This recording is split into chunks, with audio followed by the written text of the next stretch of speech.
ದೇಹ ಕಟ್ಟುವ ಆಹಾರಗಳು. ಈ ದೇಹ ಕಟ್ಟುವ ಆಹಾರಗಳು ಅಂದರೆ ದೇಹದ ಬೆಳವಣಿಗೆಗೆ ಬೇಕಾಗಿರುವಂಥದ್ದು. ಸೊ ಅದು ಬಾಲ್ಯದಲ್ಲಿ ಹೆಚ್ಚಿಗೆ ಬೇಕಾಗಿರುವಂಥದ್ದು.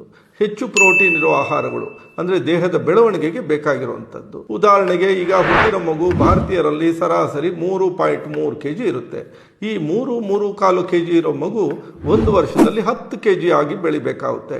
ಅಂದರೆ ದೇಹದ ಬೆಳವಣಿಗೆಗೆ ಬೇಕು. ಅಲ್ಲಿ ಬರೀ ಕಾರ್ಬೋಹೈಡ್ರೇಟ್ಸ್ ಇದ್ದರೆ ಸಾಲದು, ಅಲ್ಲಿ ಪ್ರೋಟೀನ್ ಅಂಶಗಳು ಸ್ವಲ್ಪ ಬೇಕೇ ಬೇಕು. ಆ 1 ವರ್ಷದ ಮಗು 10 kg ಇರೋದಾದರೆ 10 ವರ್ಷಕ್ಕೆ ಅದು ಸರಾಸರಿ 30 kg ಬೆಳಿಬೇಕು, ತೂಕ ಪಡಿಬೇಕು.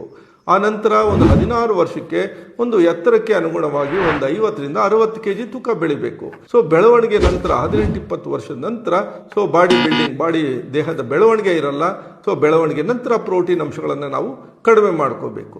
ಹಾಗಿದ್ರೆ ಯಾವ ಆಹಾರಗಳಲ್ಲಿ ಪ್ರೋಟೀನ್ ಇದೆ ಅಂತಂದರೆ, ವಿಶೇಷವಾಗಿ ಸಾವಿರಾರು ವರ್ಷಗಳಿಂದ ನಮ್ಮ ಪ್ರೋಟೀನ್ ಆಹಾರಗಳು ಅದು ಬೇಳೆಗಳು ಮತ್ತು ಕಾಳುಗಳು ಮಾತ್ರ ಆಗಿತ್ತು. ಇನ್ನು ಮಾಂಸಾಹಾರನೂ ಸಹ ಬಾಡಿ ಬಿಲ್ಡಿಂಗ್ ಫುಡ್ ಆಗಿದೆ, ಬಟ್ ಅದನ್ನು ಪದೇ ಪದೇ ತಗೊಳ್ಳೋ ಹಾಗಿರಲಿಲ್ಲ, ಹಿಂದೆನೂ ತಗೊಳ್ತಾ ಇರಲಿಲ್ಲ.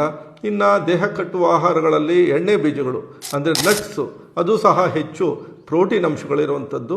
ಆದರೆ ಈ ನಟ್ಸು ಮತ್ತು ಮಾಂಸಾಹಾರದಲ್ಲಿ ಅದು ಪ್ರೋಟೀನ್ ಇದ್ದರೂ ಸಹ ಅವಳ ಜೊತೆಗೆ ಫ್ಯಾಟ್ ಅಂದರೆ ಕೊಬ್ಬಿನಾಂಶನೂ ಸಹ ಇರೋದರಿಂದ ಈ ಹೆಚ್ಚು ಪ್ರೋಟೀನು ಹೆಚ್ಚು ಕೊಬ್ಬಿನಾಂಶ ಇರೋ ಮಾಂಸಾಹಾರ ಮತ್ತು ನಟ್ಸ್ನ ಅಲ್ಪ ಪ್ರಮಾಣದಲ್ಲಿ ನಿಮಗೆ ಅವಶ್ಯಕತೆ ಇದ್ದರೆ ಮಾತ್ರ ಬಳಸ್ಬೋದು. ಉಳಿದ ಹಾಗೆ ನಮ್ಮ ಅವಶ್ಯಕತೆ ಅಂದರೆ ಪ್ರೋಟೀನ್ ಅವಶ್ಯಕತೆ ನಾವು ಬಹಳ ಸುಲಭವಾಗಿ ಸರಳವಾಗಿ ಬೇಳೆಕಾಳುಗಳಿಂದ ತಗೋಬೋದು.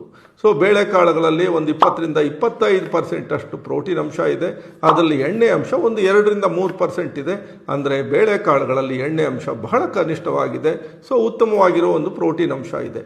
ಆದರೆ ಈ ಬೇಳೆಕಾಳುಗಳು ಅಂದರೆ ವಿಶೇಷವಾಗಿ ಕಾಳುಗಳಲ್ಲಿರೋ ಪ್ರೋಟೀನು, ಅದರಲ್ಲಿರೋ ಐರನ್ನು, ಕ್ಯಾಲ್ಶಿಯಮ್ಮು ನಮಗೆ ಸುಲಭವಾಗಿ ಸರಳವಾಗಿ ಹೆಚ್ಚಿಗೆ ಜೀರ್ಣ ಆಗಬೇಕು ಅಂದರೆ ಅದನ್ನು ನೆನೆಸಿ ಅಥವಾ ಮೊಳಕೆ ಕಟ್ಟಿ ತಗೋಬೇಕಾಗುತ್ತೆ.